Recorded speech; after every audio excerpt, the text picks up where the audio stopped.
Hey everybody, it's Safi and Marco. Dish out on the movies. And today I am continuing my list, but it's going to be the list of my favorite or my best 10 top 10 2022 movies. And I have my drink at hand because I still have coughing problems. That's the thing about the COVID thing. It causes you to cough, apparently. And my number 10 movie, which will probably be surprising to many people, is Dr. Death. And it's Doktor. And this is a puppet from Puppet Master, right? Marco? And it's a short movie. And there's a lot of killing because it's Dr. Death, but I thought that it was pretty good. Of course, that's why it's in my top 10. And they didn't drag anything out, and there was a surprise ending, which is really, I think it's unusual for any, any movie I've seen this year to have like a surprise ending like that for this kind of a movie, a horror movie that's about puppets. And I like that. I thought it was really good. And it's nothing big, but it's still a surprise. And that's mainly why it's in my top 10. It may be at the low end of it, but that's okay. Okay, my number 9 movie, which I was discussing with Marco earlier when we were getting our lunch. It's Doctor Strange in the Multiverse of Madness. And, this is kind of like a pity points because I put it in my top 10 because it's better than those two that were in the middle. Yeah. But I had problems with the title, which really refers really to the content. And what happened was this movie, it says Doctor Strange. It starts out Doctor Strange, and we know that the guy who plays Doctor Strange, can't think of his name right now, but he's a really good actor, and he does this Doctor Strange character, which I had never heard of until they did, until the first one came out years ago. It does him really well. I mean, if you think of a Doctor Strange, this guy does a good rendition of him. Well, except for Spider-Man 3. Well, yeah. That was terrible. Right. But, mostly some of these comic book people, they're just not right. They've done pretty good, I can think of a few. I just won't. Doesn't pertain to this movie, but the thing is, who's in this movie, mainly? Well, the main people are, at least from what I remember, because I saw this a million years ago, it seems like maybe at the beginning of the year, it's that the guy plays Doctor Strange, and then you have Scarlet Witch. And the movie says Doctor Strange, but he's hardly in the movie. Mainly, it's Scarlet Witch. It's a movie about her. And she goes crazy because she's upset about her, I don't know what he was, I guess her boyfriend, her lover. And her fake children. And about him being killed. And then, I don't even remember, but I kind of do, but anyway, mainly that. This is really kind of like a type of choice. I mean, it's weird that you put it above Dr. Death, because Dr. Death is just like a million times better. Yeah, actually it is. You're right. I kept fiddling with this list over and over again, because especially with the bad ones, even the good ones, for the most part, they're just not too far off from each other. And I just put it above because of the guy who plays Doctor Strange, and I like the woman who plays Scarlet Witch. I think they're both really good actors. They really do good in their parts. They play the perfect character. If it's just the content of the movie is misleading, and that misleading to where you have a movie where the title starts out Doctor Strange, and he's hardly in it. And that makes no sense. It's a typical agenda tactic, and this is why, we don't watch a lot of these franchise things, is because you can see from the trailers, or for Star Wars, they made that Obi-Wan Kenobi show, and then the majority of the show was about some stupid token villain, and it was all about her, and it's a typical, it's what you call a bait and switch, and it's like with Better Call Saul, and how in the last 3 seasons they turned it into Better Call Kim, the female character, and it's like a typical thing they do. Oh, you want to see a character that you like that's a male character? Oh no, you're gonna see the tokenized character, or you're going to see the female character instead. And they could have easily changed the movie to where he had more of a presence, since the movie has his name, not even her. She's not even in the title. They could have had changed the title, because it's misleading, and I don't think it's right. I think it's almost like false advertising, frankly. And and calling it the multiverse of madness is kind of a joke too, because I don't like that. He only either. goes to like 3 universes or something, and we've seen him where they've gone all over the place, many universes. Well, you think about what this movie, it must have originally been planned to be something really insane, because you think about the title Multiverse of Madness, you think tons and tons and tons of universes, going through them like one after the other. I don't know. Tons of different characters, but instead it's like this stupid WandaVision sequel with a cuck Doctor Strange and some stupid token lesbian character and Scarlet Witch, unlikable biatch. Well, who a lot of people, Safi, she killed tons of people. Well, a lot of people still, after Doctor Strange 2, they think she's a good person. I don't know about that, but anyway, I'm just saying that the actress who plays her, I think that she does a good job playing her. And the actor who plays him does an excellent job playing him. And he's been in a lot of different movies, and probably a lot more than her, actually. And yeah, he is a really, really good actor. So anyway, my next movie is number 8, and it's The Fablemans. I have a feeling a lot of people didn't see this movie because it has a boring title, and it's kind of really boring. It's not that there's some things in it that are surprising, which, like I said, I like surprises in the movie.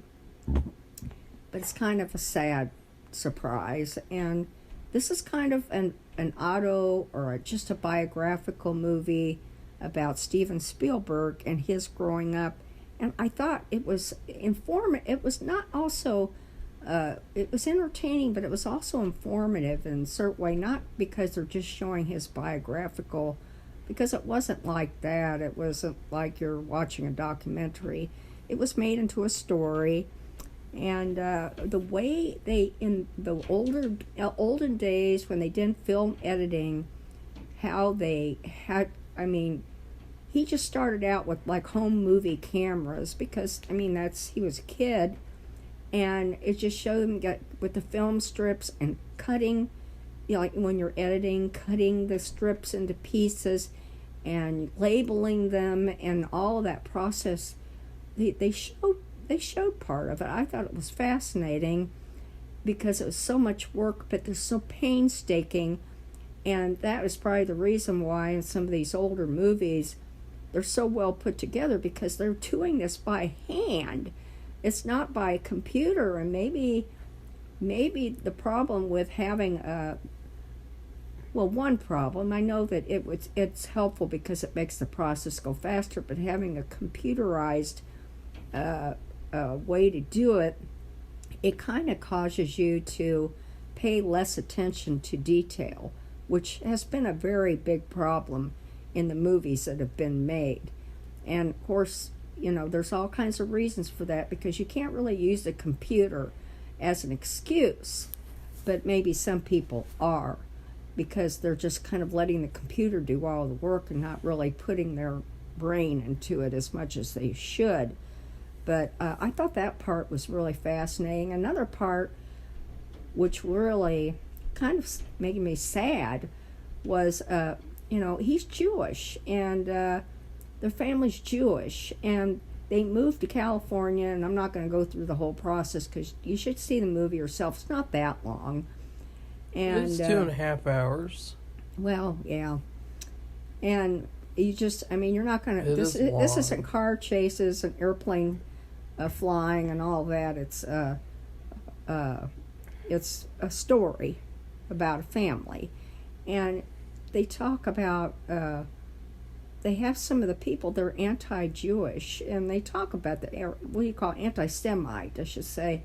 And some of the stuff they said, I have heard that, but it's been a long time, and it's just kind of weird how people would have that kind of thinking. I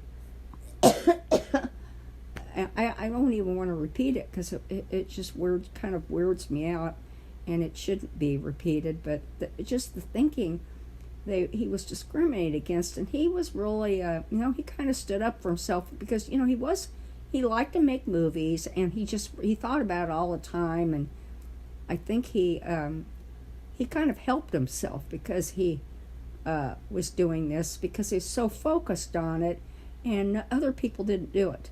He's like the only one, and so that kind of made him stand out in a positive way, and kind of helped him with the bullying because he's Jewish, and I guess everybody else was not.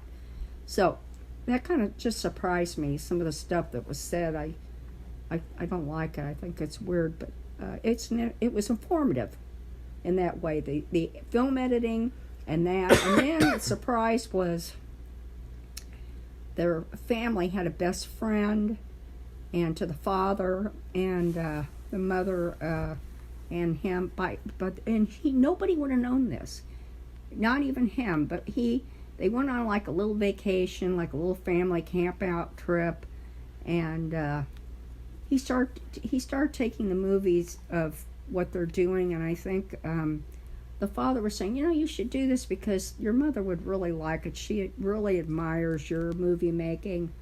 And so it's found out that his mom and the father's best friend are very close, abnormally close.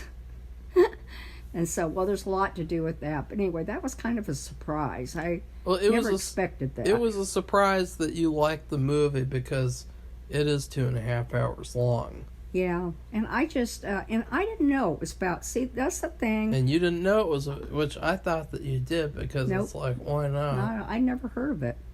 I never heard of the movie. Marco picks out pretty much most of the movies.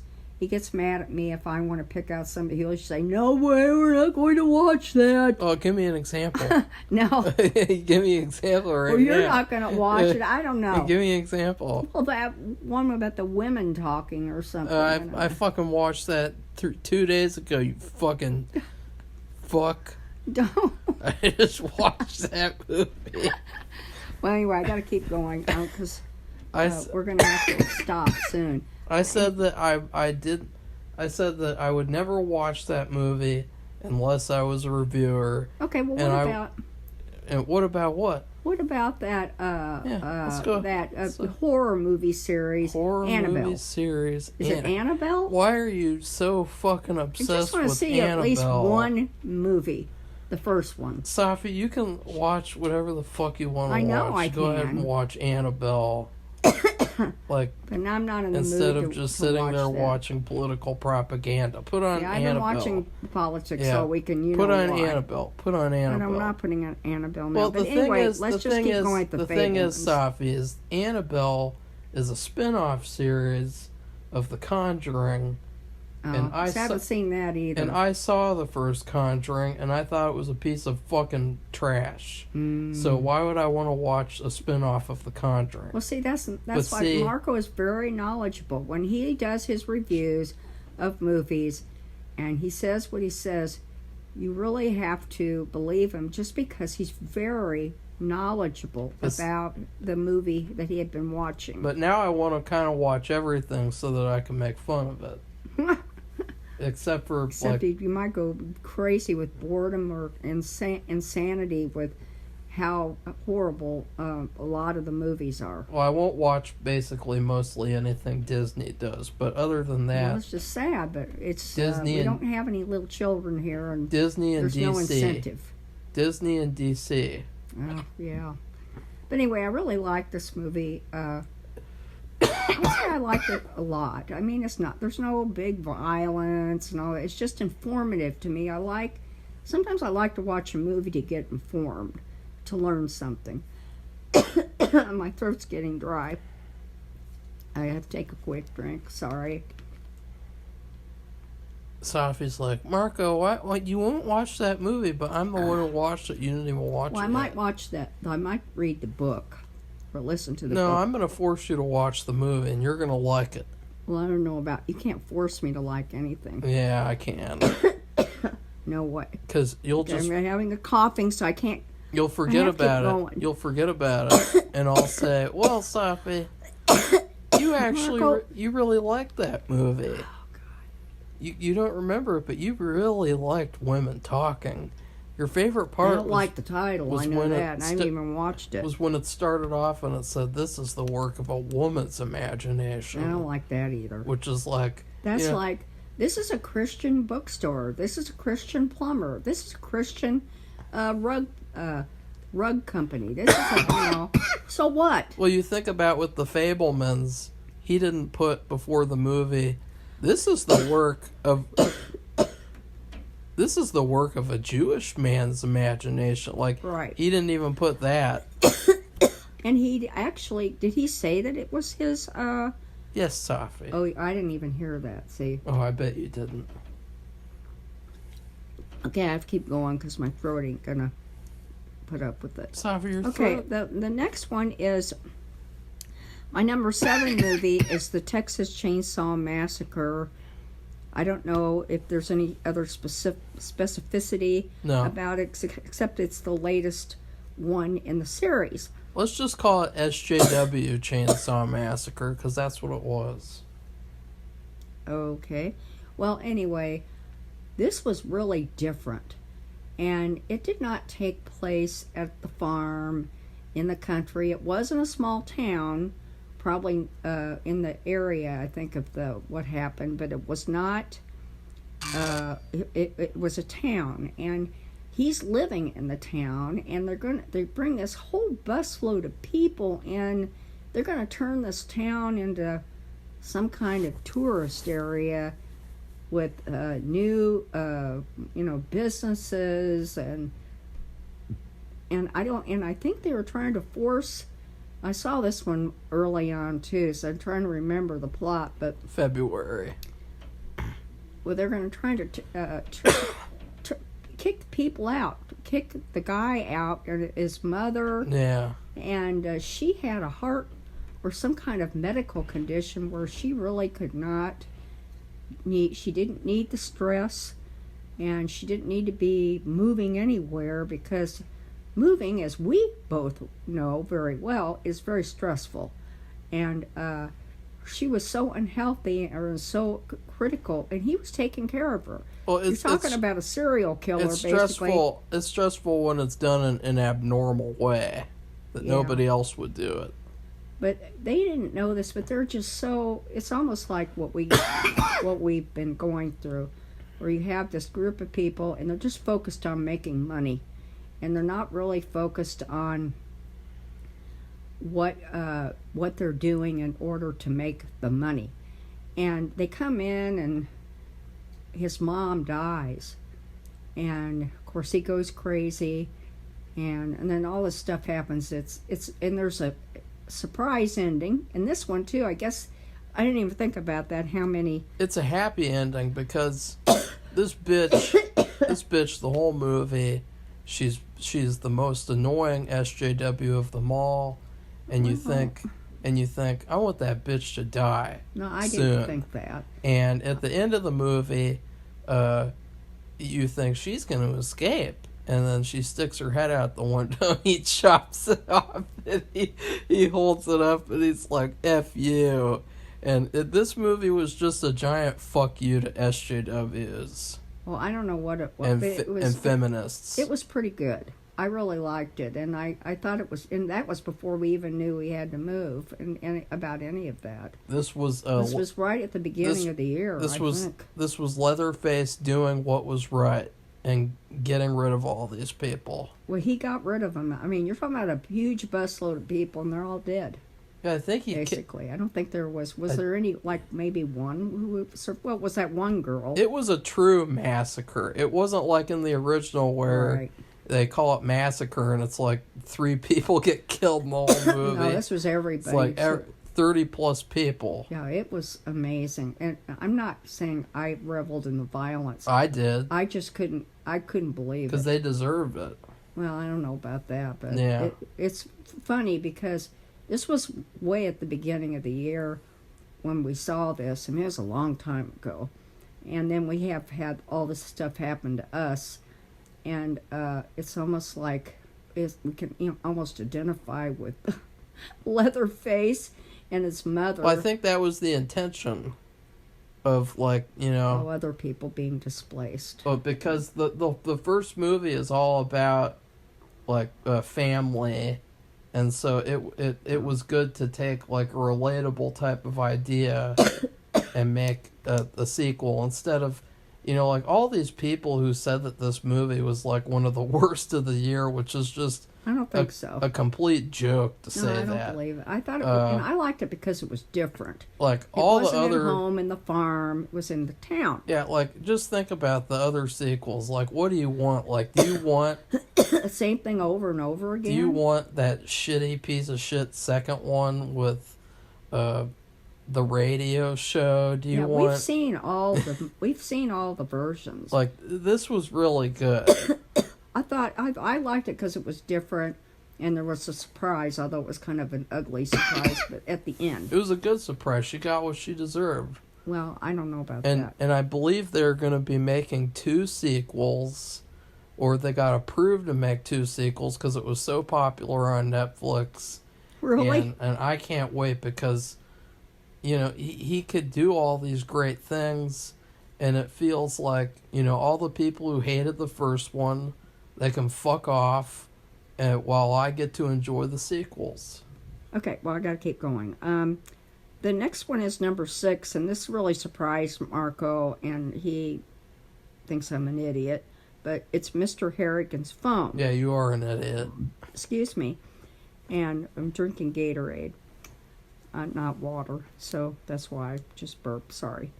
Of course, the only thing I didn't like about this movie was the fact that the kid who is in it, the older brother, he's still really kind of a kid. I mean, I think he's probably could be in high school. He's driving in the movie, so of course they were making him older than he was. I don't know. I would think he's 16. And but they made him into a college. He graduated from high school and put him in college. He's just not, and he just doesn't look like physically he is ready for college. I'll just put it that way. I'm not going to go into it because I don't want to insult him. I think he's a good kid, and I think he did a good job. But this is a Stephen King horror story, but it's like a short story. And you just never know with these Stephen King movies. We did a Stephen King week last year. I think it was last year. Safi, that was 2018. Oh, see, that's what I mean. Or 2019. We had this COVID thing, it kind of threw me. And we've had, between this COVID crap and then that year, I think, wasn't that the year that we got that coughing sickness for 3 months? Well, that was later in the year. But anyway, you never know, because it's not him that's making the movies. He makes the story. It's up to somebody, whoever it is, depending on the movie, to make the movie. So you have all these different movies, and they're not all the same. And unfortunately, this was from the guy who made The Little Things and The Blind Side. And, he was not a good choice to make a Stephen King movie. Which is a shame. Unfortunately, because Donald Sutherland was in the movie. Yeah, and he's not going to live forever. And he was good. He was very good. And it was nice to see him, because he is so old, but he's really good. He's still on top of his game. I thought he did an excellent job. And you're not going to see him many more movies, I don't believe. And, we have people dying off every day. And like Kirstie Alley, she's not anywhere near his age. Mostly she died. Mostly the Twin Peaks cast, though. Pretty much, if you weren't in Twin Peaks, you can kind of rest a little easier, because they've been dying off they've been dropping like flies. The people in Twin Peaks, they're just constantly every day, they're you just think, am I gonna wake up today and see Twin Peaks actor A died today? Every single day.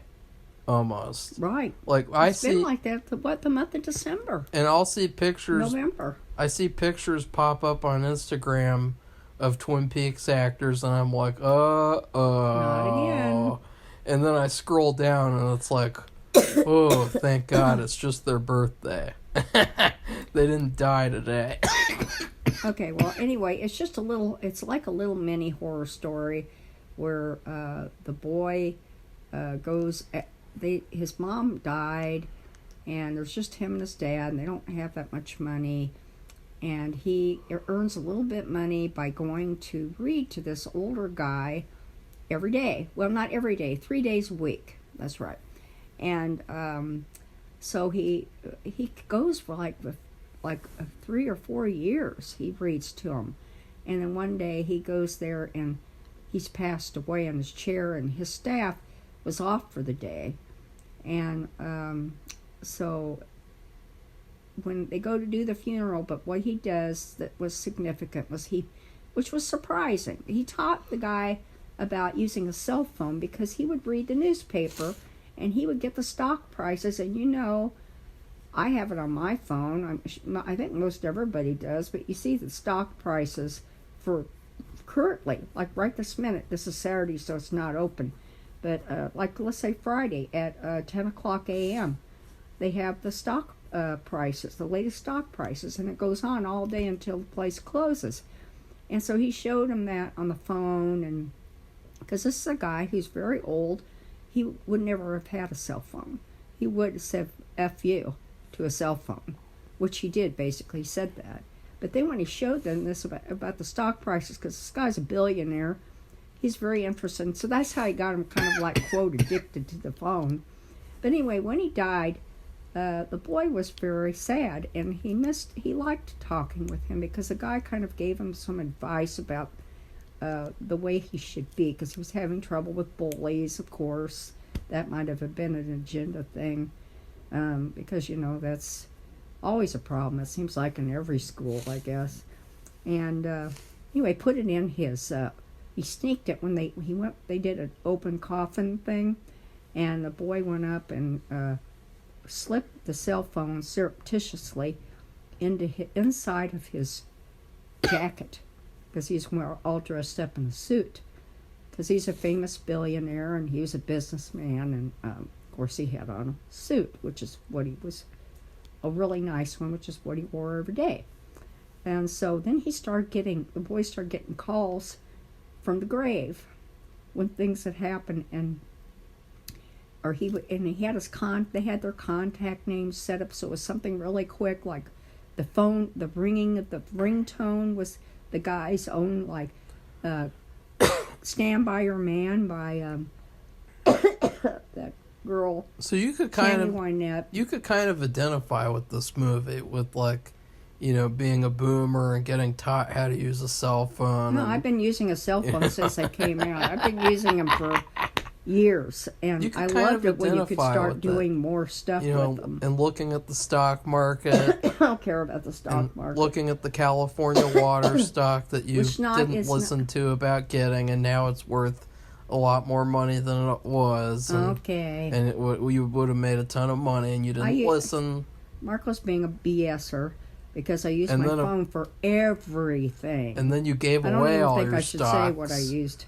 And then you gave away all your stocks. I didn't give it away. I sold it. So you don't even like it's pretty sad. I needed the money. It's too bad because like Mr. Harrigan, he would have advised against that. Probably would have. Mr. Harrigan would have said, "That is an unwise decision, Safi." So anyway, so when the guy. Like I said, he's having trouble with the bully, and one time the bully, he got kicked out of school, and the bully thought that he was responsible, but he wasn't. He had nothing to do with it. Somebody ratted him out for some kind of drug deal, but he had no. And this guy, this was kind of a part of a problem about the movie, was the guy. He was good, but he was like about 25 years old or something. I mean, compared to the boy who was the main character, he looked like he was in college or out of college. He was and he was huge. He's a big guy. He's probably about 6'5", and he was a big guy. I mean, but anyway, he beat the crap out of the main character, and so I'm telling I shouldn't even do this, but I'm just telling you. You're doing the Safi thing. Yeah, I am. So I've got to stop. But anyway. Well, just say what you liked about the movie and move on. I did. So I just thought it was a really interesting idea with the horror movie. And I like seeing Donald Sutherland. Mr. Harrigan. Because I don't think he's going to be around much longer. And I hate to say that because that's not a good thing to do, I don't think. But still, if we've seen so many people pass away recently that I feel like, just like Barbara Walters, she just died, and I think she was 95 or something. And I would think he's probably about the same age or something. Is Mr. Harrigan, is Mr. Harrigan your spirit animal? God. I'm about choking on my Gatorade over here. It is Frosty. It is Gatorade, Frosty, and that's it. I don't know what else to say about it. To be fair, like, you didn't even bring up, like, the political propaganda in the whole movie and how, Well, there's the bully thing. Mr. Harrigan was basically supposed to be like Trump.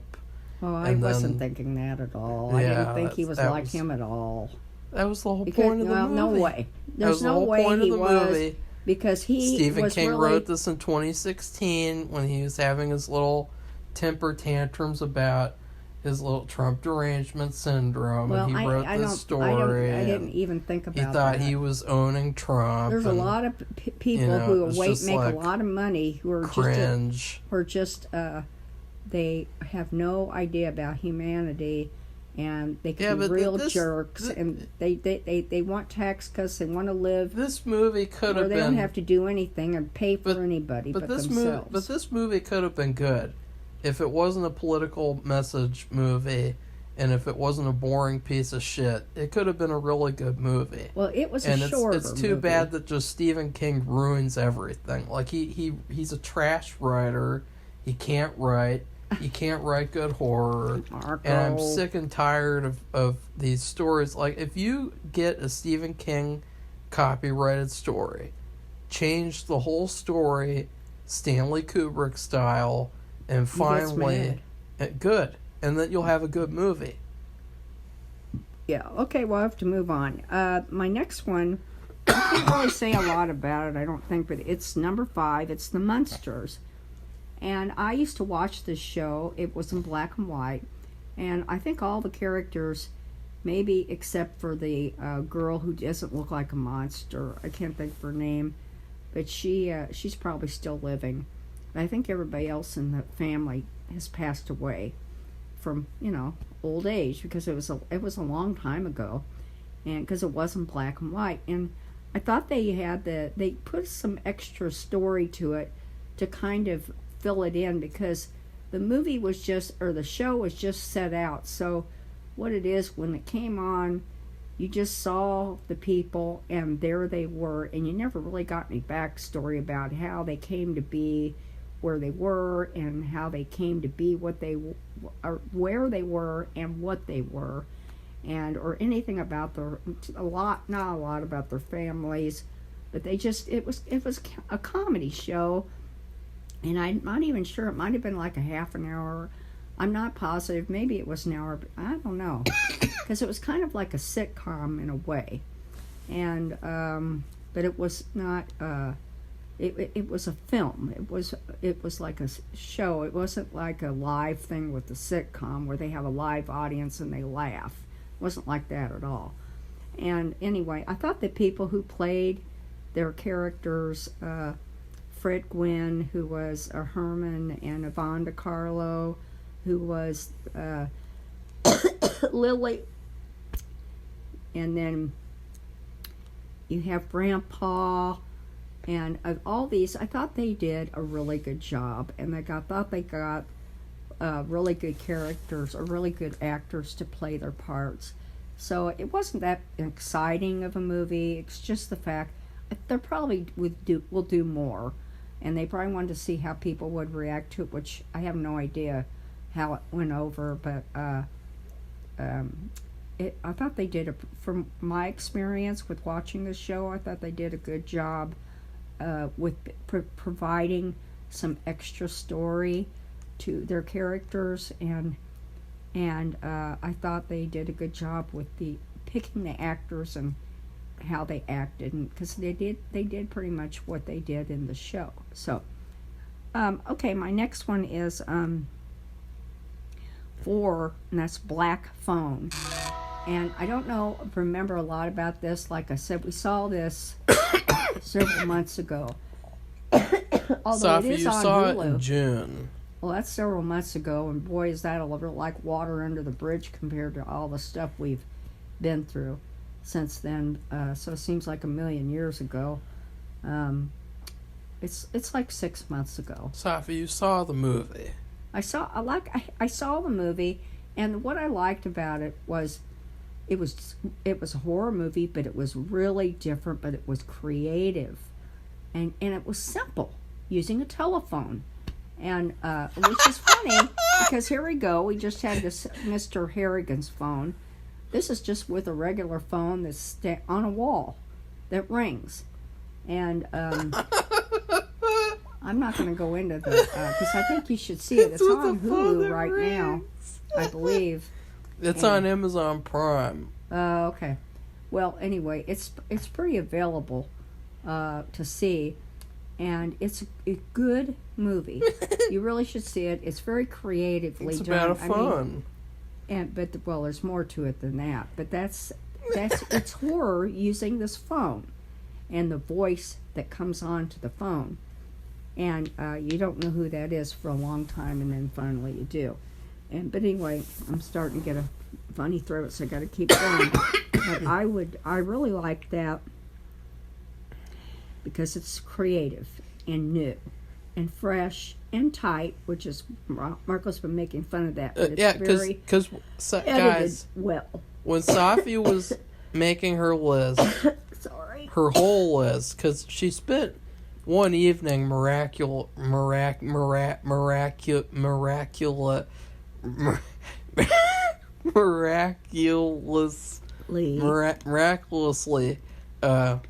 Safi did her rankings in one evening, and tonight she's got to do her old movies rankings, and she kept on using the word tight, and she kept on saying, this movie's really tight. This movie wasn't as tight. I like movies that are tight. And she kept on saying that over and over, like a certain other YouTube channel where they're well edited, and they say everything they need to say, and they don't need to go into a lot of detail. And if they do go into detail, it's relevant. and there's no plot holes. And that's what I mean by tight. Okay? Yeah, so you said, I'm going to put Black Phone here because it's tight. Okay, well, I'm on number 3 now, and this is going to be the biggest surprise for everybody else. And this was a surprise. I guess the whole movie was a surprise. This is called Puppet Master Revival, and here we go with another. In fact, my 2 of my top 10 are Puppet Master related movies. The thing about this movie that's surprising, and will surprise you, this is a fan-made film, but it is very well done. And, the actors aren't famous, from what I can tell, and I don't recognize them, but they did a really good job. And this was very tight, and they made every penny making this movie count. And it's not a long movie, but it said a lot. And I just thought it was very well done, and I enjoyed it. I thought it was really good. And I think I watched it when I was really feeling at my sickest, too. And so I was happy about that. And I like Puppet Master.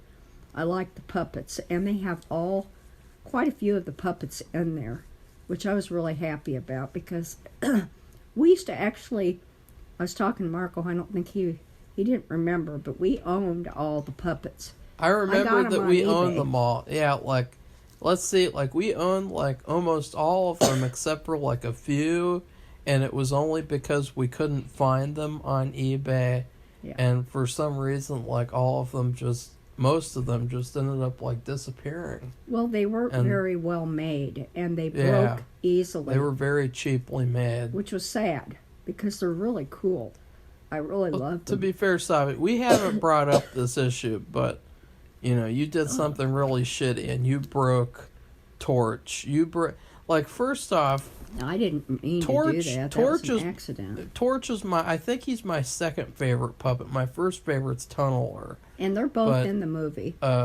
We got a Torch bobblehead from Horror Hound Cincinnati 2019, and for $50. And Safi broke the tip off the head. I couldn't believe it. It was a mistake. I don't know how I did it. And it's like, what the hell?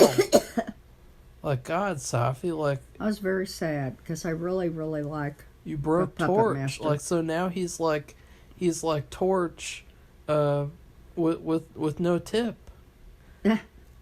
With no, like, well, what is that on his head? There's, like, this, like, pointy thing, and it's like a... Well, I think that's like a spear thing? No, I think it's what... Or like a helmet? That's where the fire comes out. No. You sure about that? The fire comes out of his fucking hand. I don't know. But we had all the puppets we could. And you said you said I did something bad with Leech Woman. I don't understand that. A long time ago, and I'm not going to talk about it. You said, Marco, you were a bad boy. I threw it in the trash. What happened? I don't understand. I don't know. I don't remember. What did I do? A long time ago. What did I do with Leech Woman? I got the puppets a long time ago. You got to keep going, Marco. Well, what would I have done with Leech Woman? You didn't do anything. I threw it in trash. Why? I don't know. You were a bad boy, and so I got pissed off. Oh, so you just did it to be a bitch? Yeah. Oh. I think so. God, Safi. You know how much those things are fucking worth? I know. $50 a piece now. Probably. And the problem is, Marco says that the company, the Full Moon Rising, their products aren't very strong. No. They're very weakly made, and they're easily broken. And I mean, you don't even have to. They're kind of like this dishware I have that's called Liberty Blue, and all you have to do is look at them, and they chip, and or crack, mainly chip, and that's what these are. They're like, if you look at them the wrong way, their arms will break off, or leg will break off. Like, we have 6-shooter. I think he's missing parts like a leg. And he's missing a leg, and he's missing one of his guns. But it's not the regular 6-shooter. It's 6-shooter from there's Retro there's Puppet two Master. Kinds. Yeah. I remember that. And anyway, we got enough of that. But anyway, the movie was really good, and I suggest you watch it. And because it's short, it's sweet, and you'll be amazed. It's a fan movie. It's made by fans. So it's good. But anyway, I got to keep going. I have two more. And number 2 is, I guess a lot of people's favorite, is Top Gun Maverick. Maverick refers to Tom Cruise. And I saw the first Top Gun, and I didn't like it at all. I thought it was horrible. I couldn't stand the way the men were strutting around like peacocks, out talking each other about women and about themselves and about they're just show-offs. And just nothing about it was good. I didn't like it. And I know a lot of people did, but this one was so much better. And what we both came to realize is the person who made this movie looked at the first one and realized the mistakes, and he changed it and made it more tight, made it tighter, and he took out all that bullshit. There's some of that a little bit, because you can't pretend like that's never going to happen, because that's not true either. But it was like excessive in the first one. Well, that's what the first one was about. Put the first one in the locker room and let's just be in the locker room and talk about flying planes. This one was about a story of them going on a mission. The first one was just them showing off to each other. And they were in school. Who could outdo the other in school and be the top gun in the school? Yeah, that was the first one. The second one was a mission.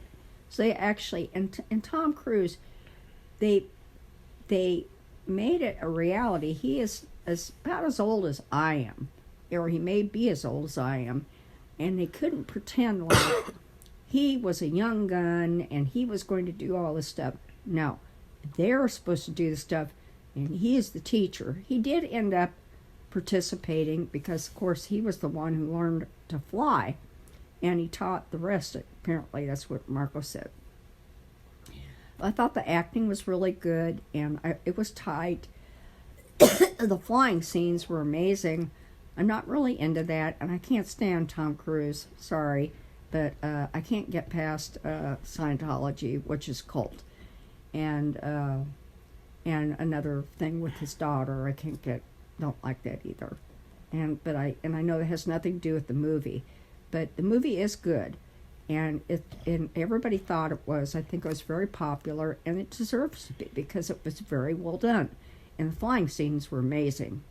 You just have to. I have to admit to that, they just were. And you liked Lady Gaga as well.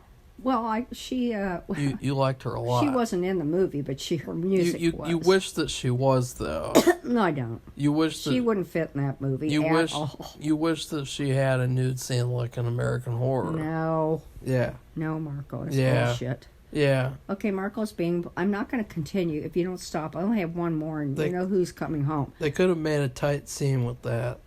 Please. Okay, my number one movie, that may surprise you too, but I suggest you go see it, is Bullet Train. And it has Brad Pitt in it, and it has the guy who's in the Tammy Wynette George Jones movie. He plays George Jones. And anyway, he plays the very bad guy. And this takes place in Japan, and because the Bullet Train is in Japan. And Japan is really cool. They just, I watched a YouTuber named Nami, and I got introduced to Japan through her, and she goes all over and has shown people what it's like. And anyway, this Bullet Train, she didn't really explain anything about that, but it was very interesting because the movie really revolved around who was on the train and what needed to be taken off the train. And there were several bad guys from different they all had like different agendas, and they weren't together. And that was what was amazing. It was very confusing at first because I'm like, God, who else is a bad guy? Who's this bad guy? Who's this one? What do they know each other? No. And then you had this couple of bad guys that were kind of like a team, and it was Tangerine and what was the other one? Lime or Lemon or Lemon, I think. And he liked Thomas the Train, and he would think of people in terms of the characters from Thomas the Train, which is really weird. And he had a little, like a magazine or an sticker. Advertisement with the characters of Thomas the Train. And said, that's what you're like, or that's what so-and-so's. He wouldn't just do that. He'd take off the sticker and put it on someone so that he would remember what type of person they are. I thought that was interesting and fun. They were British. Then I'm trying to think, and then of course you had all the Japanese characters, and it was just really fascinating. I just loved it. And what they did was, like I said, it was confusing to me at first, so that may turn people off if they aren't like hand-fed everything right on top. But they bring all the threads of every single bad guy together, like making a quilt, and they cover everything, but not excessively to where it needed to be edited. They did the editing, and they did a good job. And then you have this train crash at the end, where how that's implemented is unbelievable, because the person has to do the brakes. It's Lemon. And he had been looking at this book, a manual that was there, and of course that flew out the window or burned up or something, and they had to work on it together, him and Brad Pitt, and it was just amazing. And Sandra Bullock came in the movie. She'd been there the whole time talking to Brad Pitt. She was like his accomplice, or his she's his I can't think what the word is, but kind of like a sponsor, where you're watching everything your person is doing and you have to keep track of them. There's a name for it and I can't think of it. But anyway... Ticklemeister. No. Anyway, she was on the phone the entire time with him during the movie, and when they showed his part, and they had Poisonous Snake on the train, and it was just really good. And I just thought the whole thing with the train and the culture, the person with the big head, they were dressed up like a cat. And in Japan, they love cats. They may not have them at home, but they were walking around the street. They love cats. They have cat everything, if you see, like at the store. And anyway, that they have this big person that's dressed up as a cat. And that's like that Masked Singer show. That's what it was like. And so anyway, it was just really exciting. And my favorite scene, Marco wanted me to say what that was. It was from this, because at the end, when the train, they finally get it to stop. Don't do that. Boo. No. Sorry. My kitty is trying to scratch the couch. And me, because he wants to have dinner and it's not dinner time. My favorite scene was when they stopped the train, where they put the brake on just by the... I think Brad Pitt, what he ended up doing is, when you hot wire a car, he hot wired the wires to stop it. And you see all the people like flying through the train and all the stuff in the air, and that was amazing photography. And so that was I would say that's my favorite scene. And then you can't also forget too, in Maverick, Top Gun Maverick, the flying scenes. Some of those were unbelievable. What about the Lady Gaga scene? She didn't have any Lady Gaga scene. Yes, she did. No, she didn't. She had the last scene. I don't know you hear her song. That's just sound. But that's her scene. Okay, Marco. Didn't you like that So part? those are my top 10 2022 movies. And then I will be doing a video of my 10 lowest older movies that I watched last year. Which will be more interesting because you watched 50-something. I did. I gotta go. Anyway, so goodbye, everybody. Bye.